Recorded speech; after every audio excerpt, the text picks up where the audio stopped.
Romanos capítulo 10, versos 1 a 17. E o tema da nossa mensagem é a urgência na pregação do Evangelho. Amém? Dá um tempinho para os irmãos abrirem. E mais uma vez quero externar minha alegria em estar de volta, viu, gente? Não é muito bom estar de volta. Enquanto eu preparava o sermão, eu estava comentando com a Duda, gente, eu estava com saudade de preparar sermão. A gente fica com saudade, a gente que tem esse costume faz falta, né?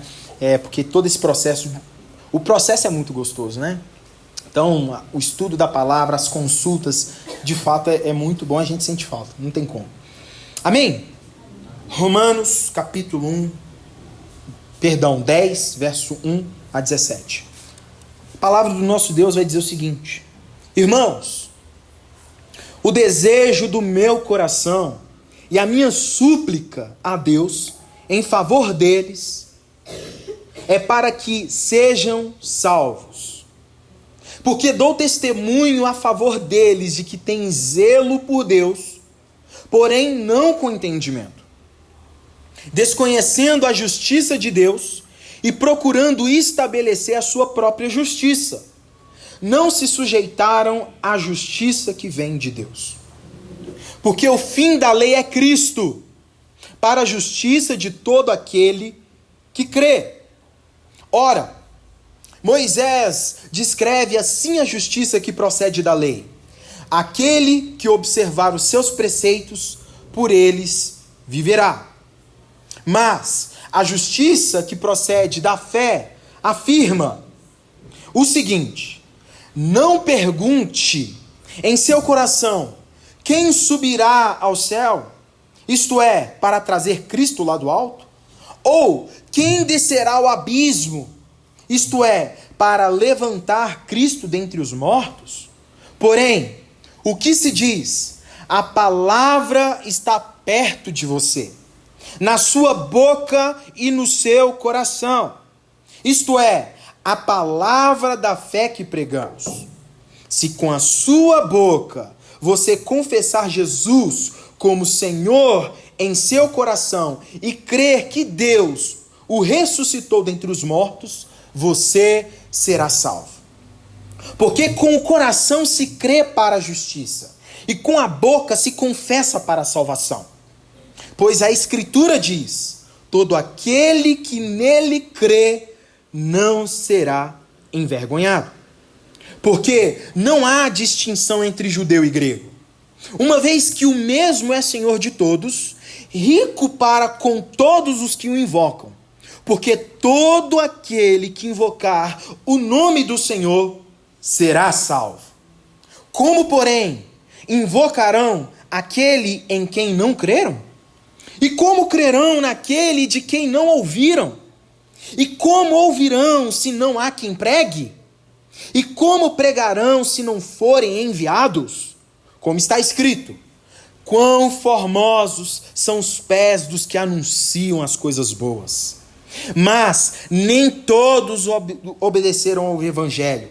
Pois Isaías diz: Senhor, quem creu em nossa pregação?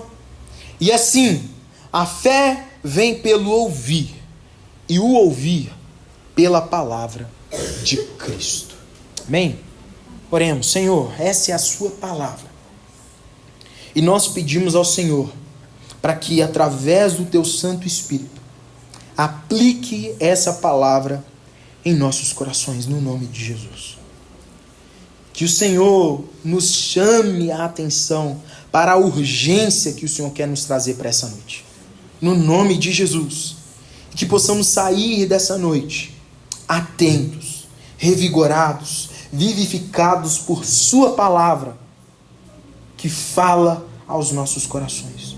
No nome de Jesus. Amém. A pregação do Evangelho de Jesus Cristo, irmãos, nunca foi tão necessária em toda a história da humanidade quanto em nossos dias. Isso é uma realidade voraz. Vivemos, igreja, em um mundo cada vez mais propenso a se afastar das diretrizes e dos desígnios de Deus. Cada vez. E nós não precisamos ir muito além para fundamentar esse nosso argumento. Basta olharmos, por exemplo, para a Europa, berço do protestantismo, e nós vemos que esse continente, que um dia foi um berço de grandes homens de Deus, um berço fértil, uma terra fértil desses homens de Deus, que propagaram o evangelho da graça, assim como Martinho Lutero, João Calvino, John Knox, John Wesley, George Whitefield, Jonathan Edwards, Charles Spurgeon, e nós poderíamos citar tantos outros, que foram pessoas que nasceram nesse continente e que propagaram o evangelho da graça. Esse continente que um dia foi essa terra fértil, vemos que, infelizmente, agora mingua um triste título de um continente pós-cristão. Essa é a realidade da Europa. Ceticismo puro. Vemos também nos Estados Unidos, da América, que outrora um país majoritariamente fundamentado em raízes protestantes, cristãs, com bases fundamentadas no cristianismo, se rendendo, por exemplo, a um pragmatismo, ao consumismo e a heresias do evangelho da prosperidade. Nós percebemos isso muito claro nos Estados Unidos e que, inclusive, muitos de nós estamos importando muitas dessas práticas para as nossas igrejas.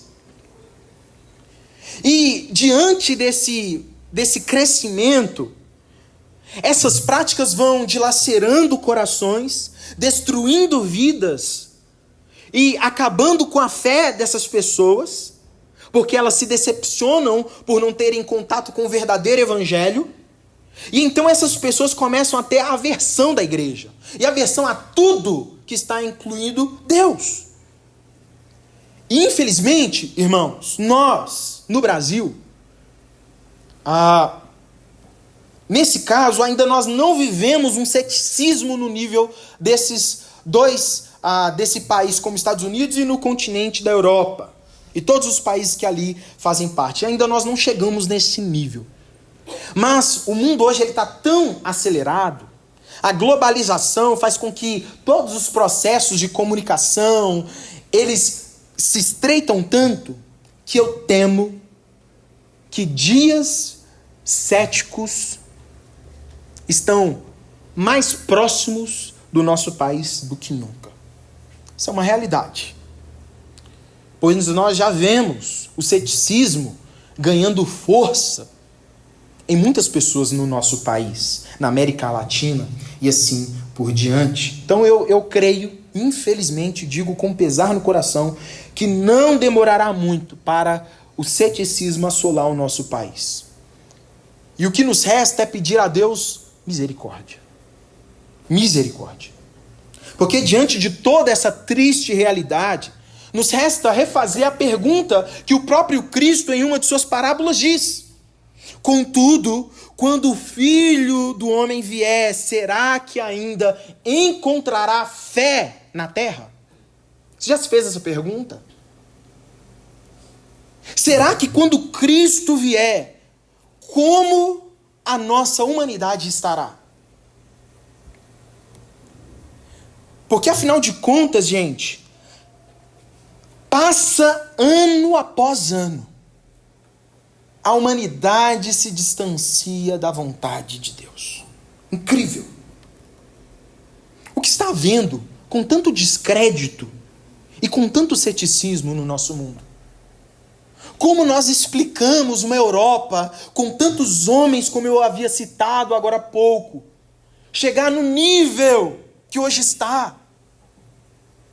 Você vê vídeos, por exemplo, de uma pessoa perguntando a americanos no seu país se eles creem em Deus, e a maioria das pessoas respondem: não, eu não creio em Jesus. Não, não creio, obrigado, tchau. Essa é a realidade com a qual o mundo está caminhando, e nós nos perguntamos: por que tanto descrédito de ceticismo? E dentro dessa pergunta, desse questionamento, eu consigo encontrar pelo menos duas razões. E aqui as minhas respostas serão bem simples, bem tranquilas, que a gente não consegue encontrar tanta dificuldade para compreender isso. E a primeira que eu entendo é que, com base no avanço da ciência, do empirismo, aliado ao pecado inato no coração do ser humano, o homem tendenciou a achar e a se sentir autossuficiente. Isso é uma realidade. E aí nós entendemos que o problema não é a ciência, não é o estudo. O problema, mais uma vez, retorna ao Gênesis, ao coração humano. Esse é o nosso problema. E por nos sentirmos autossuficientes, isso nos faz sentir capazes de ser e existir sem a presença de Deus. Deus é um delírio. Deus é algo que a sociedade construiu. O que nós cremos é na ciência, no empirismo e assim por diante. E com base nisso, o cristianismo e a fé perderam força ao longo desses anos. Esse é o primeiro argumento, que justifica, na minha perspectiva, o porquê que nós estamos caminhando para um ceticismo. E a segunda resposta, que em minha visão justifica também o ceticismo do nosso tempo, é a fé medíocre que, infelizmente, nós encontramos na precariedade da igreja visível do Senhor. Infelizmente, nós percebemos a precariedade, a pobreza, que muitos de nós estamos dando a importância de coisas inegociáveis da fé. Nós estamos dando importância demasiada a coisas periféricas e não aquilo que é de fato central, real e necessário. Isso é muito triste. E isso justifica o porquê que a igreja tem perdido a sua força.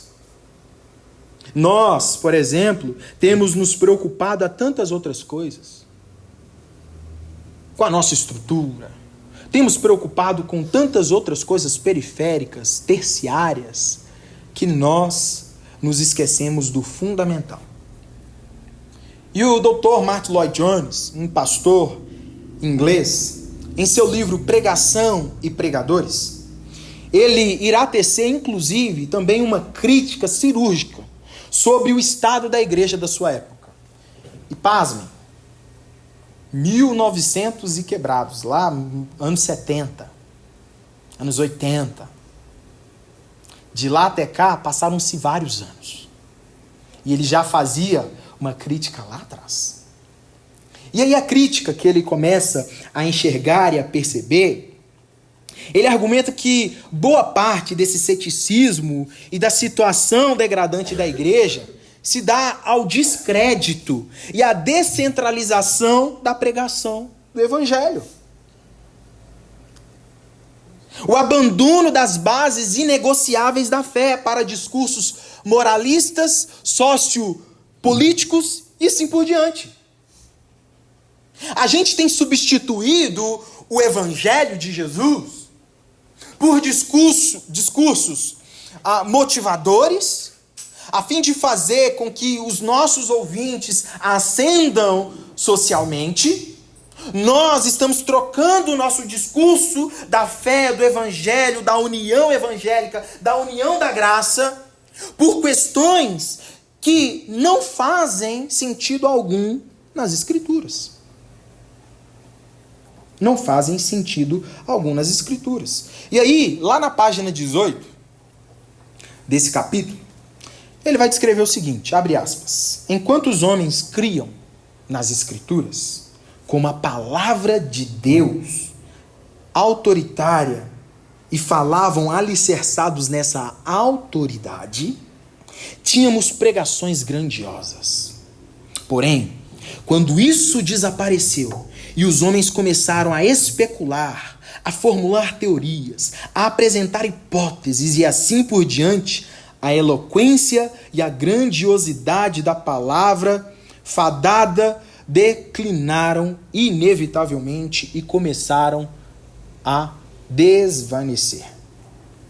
Mas, visto que a crença nas grandes doutrinas da Bíblia começou a fenecer, e os sermões foram substituídos por pregações e homilias éticas, por estímulos morais e discursos sociopolíticos, não é surpreendente que a pregação declinou. Fecha aspas. Isso lá atrás, tá, gente? 1980, por aí. E aí nós percebemos, diante dessa crítica do pastor, que é muito claro que boa parte da igreja visível, e perceba, eu falo visível propositalmente, porque boa parte da igreja visível não necessariamente faz parte da igreja invisível do nosso Senhor. A igreja invisível do nosso Senhor é triunfante. A igreja invisível do nosso Senhor, e aqui eu não me refiro a placas denominacionais, é um corpo fiel ao Senhor. Ela segue as diretrizes do rei. Mas, infelizmente, enquanto aqui vivermos, nós estaremos juntos com o joio. A igreja verdadeira do Senhor estará junto com essa galera. Então é por esse motivo que você vai ver pessoas que têm aversão à igreja, porque eles tiveram contato com joio. Eles tiveram contato com a falsa pregação do evangelho. Eles tiveram contato com o falso Cristo. Por esse motivo que nós vemos muitas pessoas que têm aversão. Mas a partir do momento em que essas pessoas tiverem contato verdadeiro e real com o Cristo, essas pessoas são transformadas e pensarão: é isso que é o evangelho? Mas não foi isso que me foi apresentado, não foi isso que me foi ensinado. Essa é a realidade. Essa é a realidade. Então a igreja visível tem dado essa importância a questões periféricas, como dito, que inclusive não condizem com o evangelho de Jesus. Temos observado, igreja, de forma muito triste, que a realidade da nossa igreja contemporânea se dá pela miséria dos nossos púlpitos. Os nossos púlpitos estão com fome, estão minguando. Os pastores do nosso tempo, infelizmente, não estão preparados para lidar com a realidade que nos cerca. A enxurrada de heresias, a enxurrada de falso Cristo que é pregado por aí na internet tem crescido. Pastores que se tornaram empresários e tratam o pastoreio e a igreja como canais de ascensão social. Isso é muito triste. E o John Piper, eu acho belo quando ele diz: pastores, nós não somos profissionais. Trazendo esses homens para a real convocação de Jesus.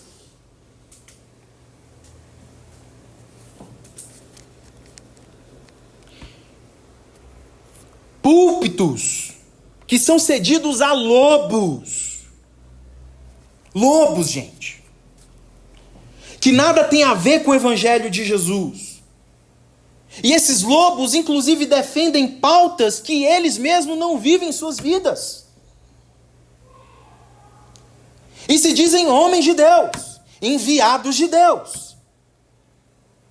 E a igreja bate palma e abre espaço, púlpito, palanque para essas pessoas. A igreja está se vendendo. Membros, igreja, que mais se parecem com clientes de shopping. Atrás de um produto. Não tem o produto que eu quero, eu vou para outra. Não tem o produto que eu quero, eu vou para outra. Não tem a estrutura que me agrada.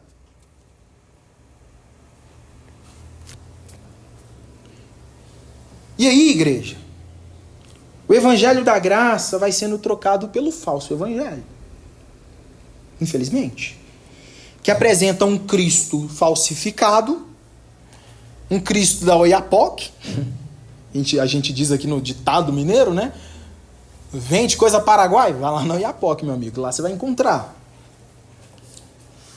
Retocado com as nossas necessidades, conveniências, nos dizendo que nós seremos salvos pelos nossos próprios méritos. Essa é a realidade da igreja, atual igreja. Infelizmente. E diante dessa triste realidade, eu quero refletir com vocês, irmãos, a respeito da urgência da pregação do Evangelho.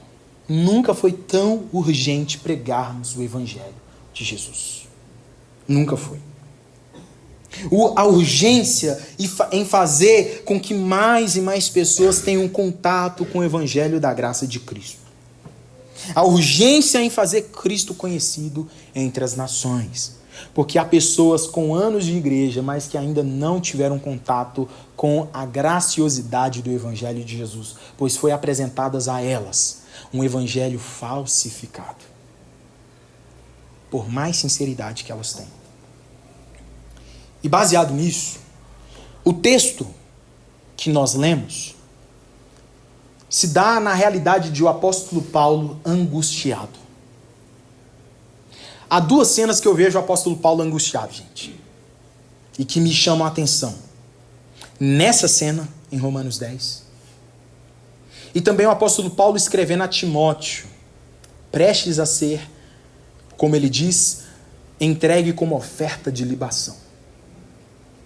E o apóstolo Paulo, diante desse contexto imediato, lemos que retrata a tristeza que ele tem consigo, em relação ao ceticismo e à incredulidade dos judeus.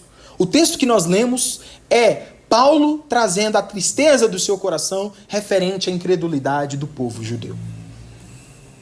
Paulo estava angustiado em ver a situação em que o seu povo se encontrava.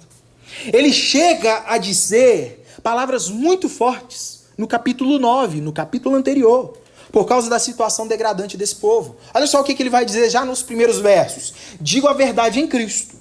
Não minto. E a minha consciência confirma isso por meio do Espírito Santo. Sinto grande tristeza e tenho intensa dor no coração.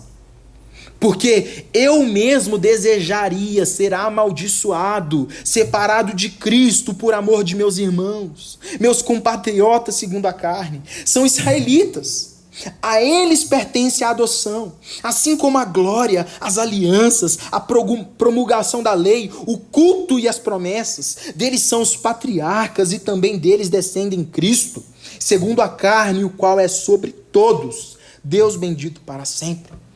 Então nós percebemos Paulo triste, chateado, angustiado, pois o seu povo não recebeu Cristo como Senhor e Salvador.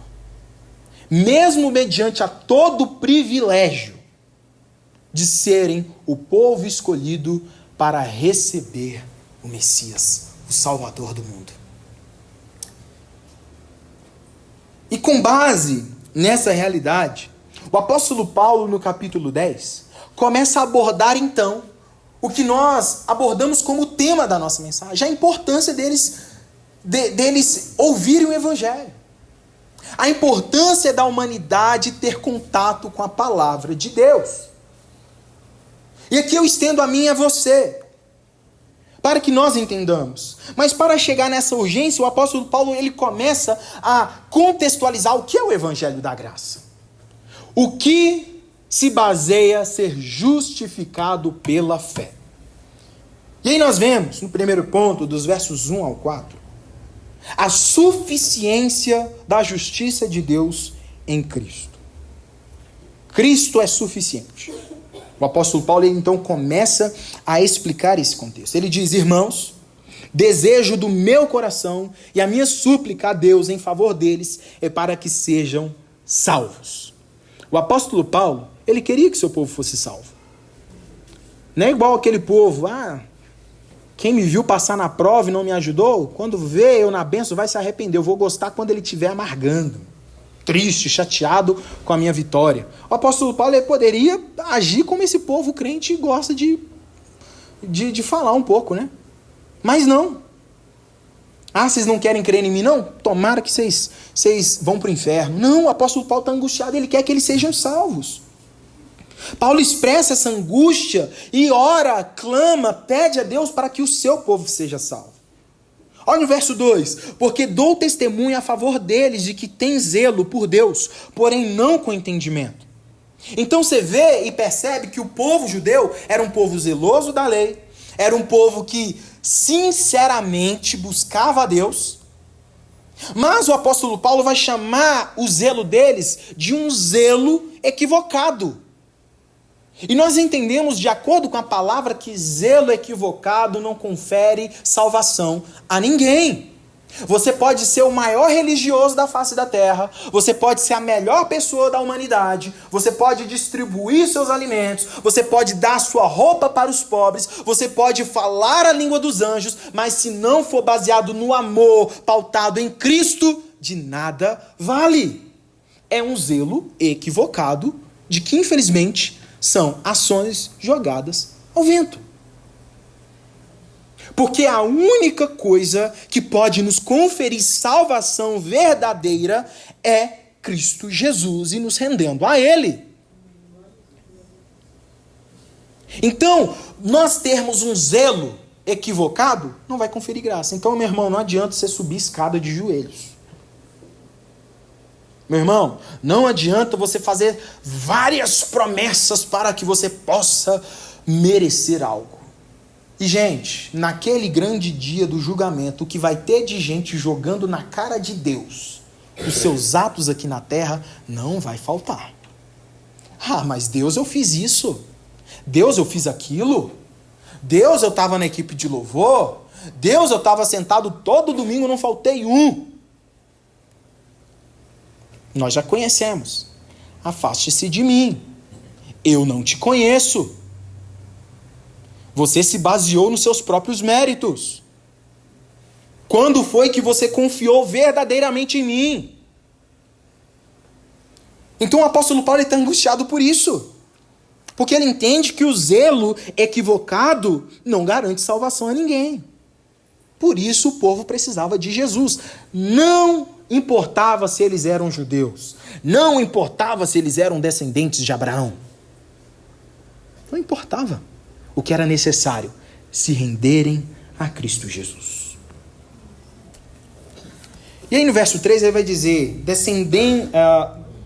desconhecendo a justiça de Deus e procurando estabelecer sua própria justiça. Então perceba, o povo judeu, ele baseava as suas ações com base na sua justiça própria, não se sujeitando à justiça que vem de Deus, porque o fim da lei é Cristo para a justiça de todo aquele que crê.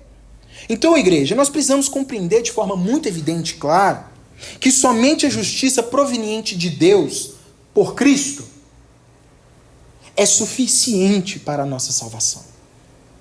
É Jesus quem nos garante isso.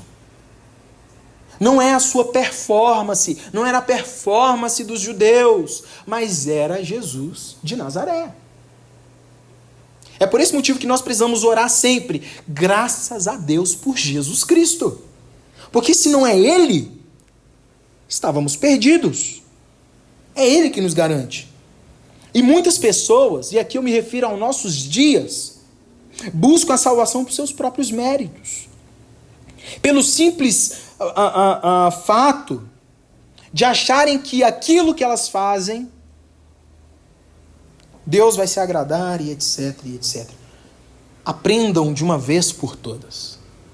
Do início ao fim, a salvação é um ato exclusivo de Deus. Amém. Ponto.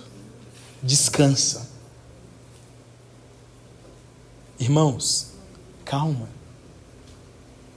Descanse nessa promessa. Porque o fato de não dependermos de nós, isso mesmo deveria trazer a nós descanso e alívio. Porque, meu irmão, se eu dependesse de mim, Deus tenha misericórdia. Então entenda, do início ao fim, a salvação é um ato divino. Segundo ponto que nós percebemos é que o apóstolo Paulo, ele aborda para nós, trazendo mais uma vez a urgência na pregação do evangelho, porque nós muitas das vezes, talvez por causa da religiosidade morta, da religião, é pintado para nós um Deus muito distante. E talvez por muitos anos na sua vida, você se recusou a se achegar a Deus, porque se achava indigno demais. O seu pecado era uma ponte que te afastava do Senhor. A sua condição, o seu passado, quem você é, parecia que construiu um muro de mais de 500 metros de altura. E com base nisso, a religião nos afastava do Senhor.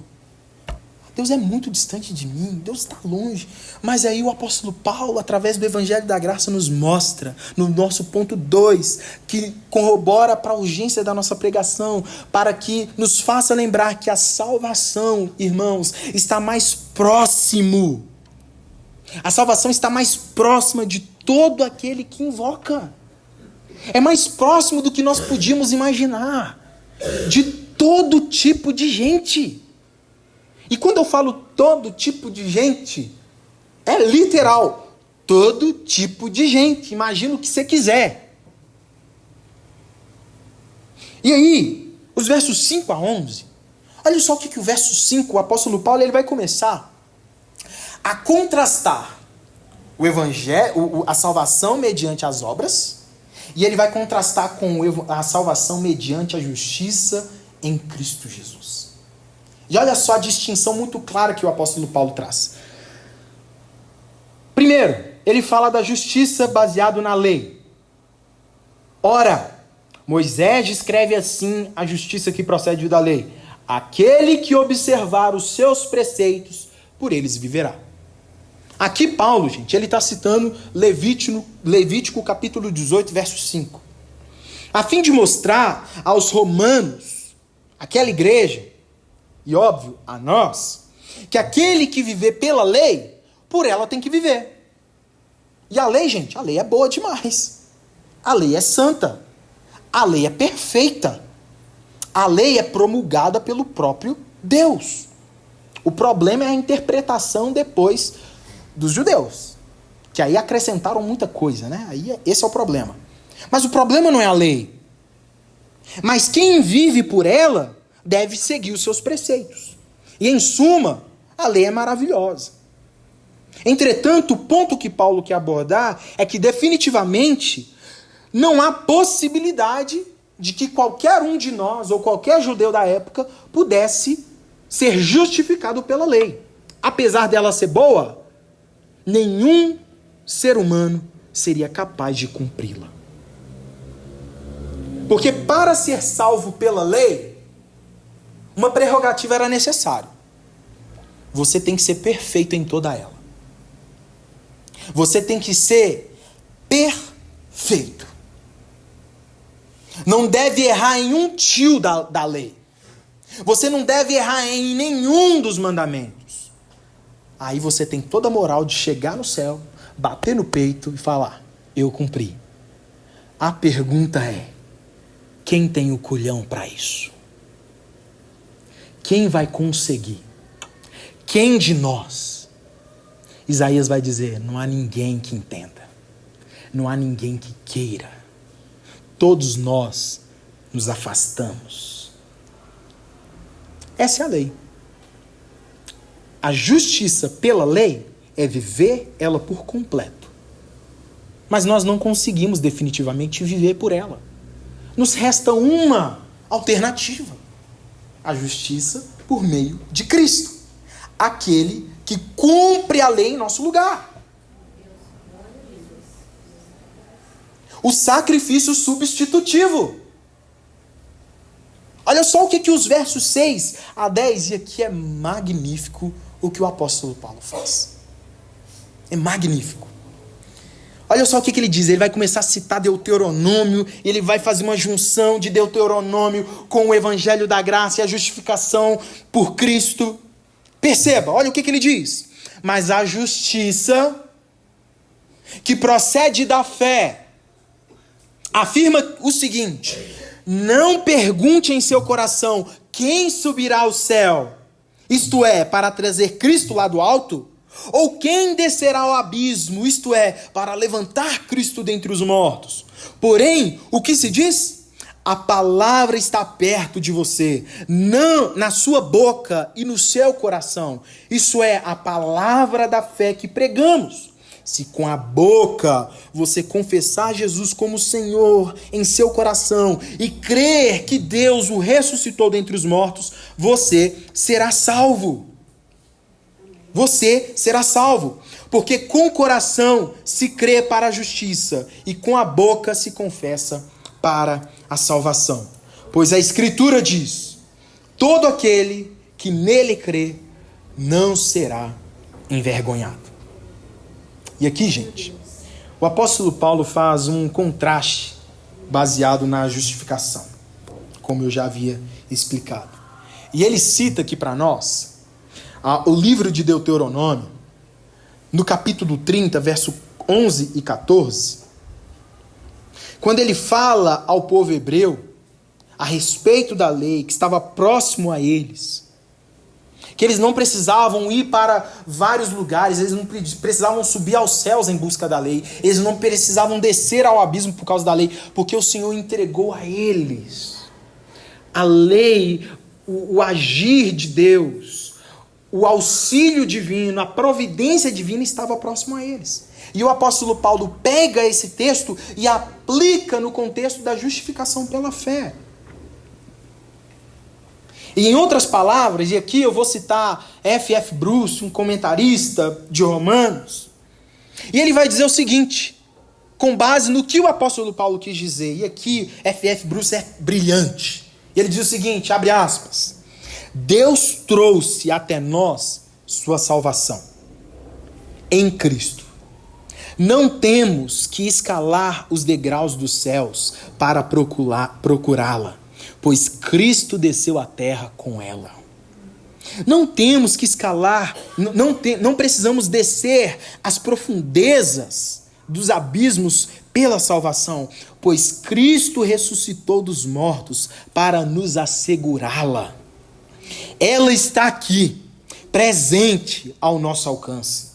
O que somos chamados a fazer é aceitá-la pela fé, que venha do coração, crer em nossos corações que Deus o ressuscitou dos mortos e proclamá-lo como Senhor. A fé salvadora é a fé na ressurreição. Afinal de contas, se Cristo não ressuscitou, vã é a nossa fé. Fecha aspas. E o apóstolo Paulo ele quer aplicar exatamente isso aos nossos corações. Nós não precisamos nos sacrificar, ir aos céus com os nossos próprios méritos, descer ao abismo com os nossos próprios méritos. O Senhor se encarregou de nos enviar o seu próprio Filho. Nós temos Jesus, que nos salvou por sua graça. E por fim, a partir de após o apóstolo Paulo definir o evangelho da graça, ele chega no ápice, no cume desse texto. E qual que é o ápice? Eles precisam saber que Cristo salva. Amém. As pessoas precisam ter contato com o evangelho de Jesus. E aí ele vai dizer nos versos 12 a 17... porque não há distinção entre judeu e grego, uma vez que o mesmo é Senhor de todos, rico para com todos que o invocam. Porque todo aquele que o invocar, o nome do Senhor será salvo. E aqui o apóstolo Paulo, gente, ele está enfatizando o recurso da nova aliança em Cristo. Não há mais distinção. Não há mais sangue azul, sangue nobre. Porque agora nós temos um, que é Cristo Jesus, que é Senhor sobre todos.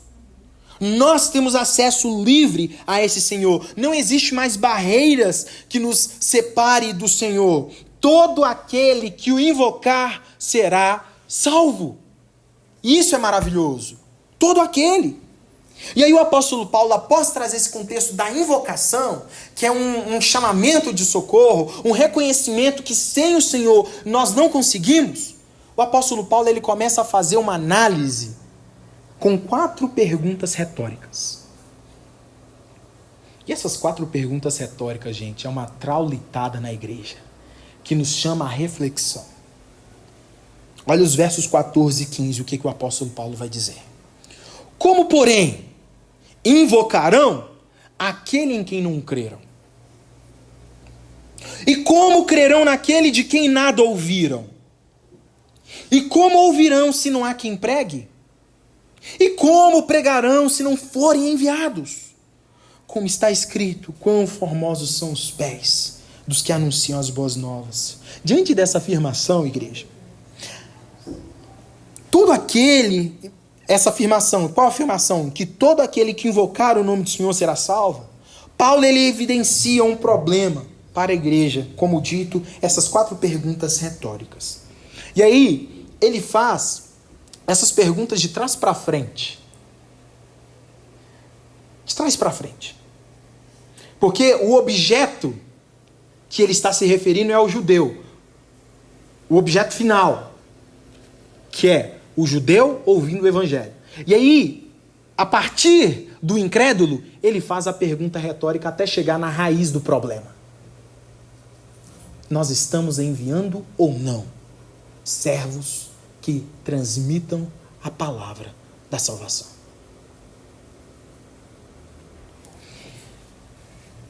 Ele chama a igreja à reflexão se de fato tem feito seu papel na propagação da palavra. E aí, essa análise, eu vou fazer ela na ordem correta. E aí, primeiro, o que nós precisamos fazer? Diante do que Paulo aborda, enviar. Enviar pregadores. Enviar servos de Deus. Enviar mensageiros. É por esse motivo, afinal de contas, que existe juntas de missões. É por esse motivo que a Convenção Batista investe em missões. Porque só haverá a possibilidade das pessoas ouvirem a palavra de Deus se houverem missionários pregadores que enviam, que foram enviados, na verdade, e que pregam a palavra. Então, o primeiro passo é enviar pregadores. A mensagem sobre Cristo não será proclamada a menos que alguém seja enviado por Deus para fazê-lo. Segundo, pregadores disponíveis no campo. Somente, gente, se pode ouvir sobre Cristo quando alguém proclama a mensagem salvadora. Ou nós vamos esperar as pedras fazerem o nosso papel. Terceiro, o papel de fazer Cristo conhecido, proclamá-lo. E a fé em Cristo não pode existir sem o conhecimento sobre Ele. A fé na salvação em Cristo não pode existir sem um conhecimento sobre Ele. O mundo vai falar sobre vários caminhos que levam a Deus. A palavra de Deus vai falar só apenas sobre um caminho. E esse caminho é Cristo. E por fim, ao pregar Cristo, ao pregar o Evangelho, eles invocarão o nome do Senhor. Amém? Eles proclamarão a necessidade que eles têm a respeito do Senhor.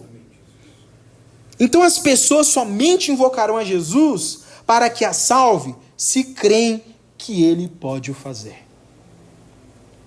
A fé salvadora. E aí o apóstolo Paulo, ele chega nessa conclusão, nesse ápice do texto, ao contextualizar o evangelho para uma definição. A gente precisa fazer com que eles conheçam. Eles precisam saber. Tem até uma música do Resgate muito forte com esse tema. Eles precisam saber. Será que nós temos nos preocupado em fazer Cristo conhecido? Meus irmãos, eles precisam saber. E eles, eu me refiro a várias pessoas aqui na Vila Pinho, eles precisam saber. Eles têm o direito de saber. Eles têm o direito. E nós não podemos cruzar os nossos braços e privá-los dessa verdade. E por fim,